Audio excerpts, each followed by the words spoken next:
वह चंद्रावती नामक नगर के बाहर जा पहुंचा। उसी समय राजा वीरसेन भी शिकार खेलता हुआ उधर आ निकला।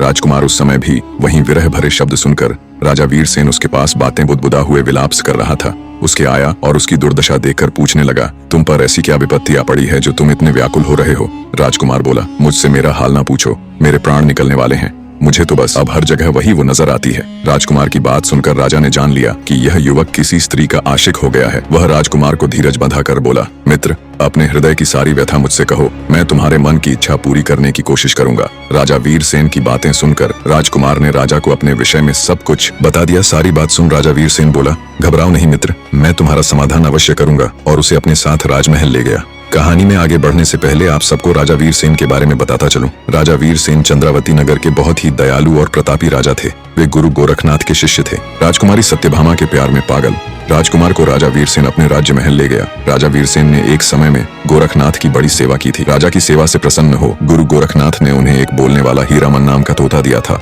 वह तोता बड़ा विद्वान था। राजा वीरसेन तोते से पूछे बिना कोई भी कार्य नहीं करता था। राजा वीरसेन ने राजकुमार को ले जाकर महल में ठहराया तथा स्वयं तोते के पास आकर राजकुमार का सारा हाल कह सुनाया। तोते ने राजकुमार को अपने पास बुलाकर कहा, हे मित्र, तुम उस स्त्री के चक्कर में पड़कर क्यों अपने प्राण गंवाते हो? उसमें रूप की केवल ऊपरी चमक है, भीतर से वह विष की बूटी है। गनीमत यही है कि आप वहां से भागने में सफल हो गए। और अगर फिर भी तुम्हारा दिल नहीं मान रहा तो मेरी यह कथा सुनो। वर्धमान नगर में एक पठान रहता था। उसकी स्त्री बड़ी ही सुंदर तथा रूपवान थी, लेकिन वह चरित्रहीन थी। उस स्त्री का एक बेटा था। स्त्री की गांव के ही एक चंडाल व्यक्ति भैरव से यारी थी। जब पठान मजदूरी करने जाता तब भैरव आता और उसके साथ ऐश करता। जब पठान के आने का समय होता तब वह वहां से निकल जाता। एक दिन उस स्त्री का लड़का यह सब देख लेता है और सारा हाल अपने पिता पठान के आने पर उसे कह देता है।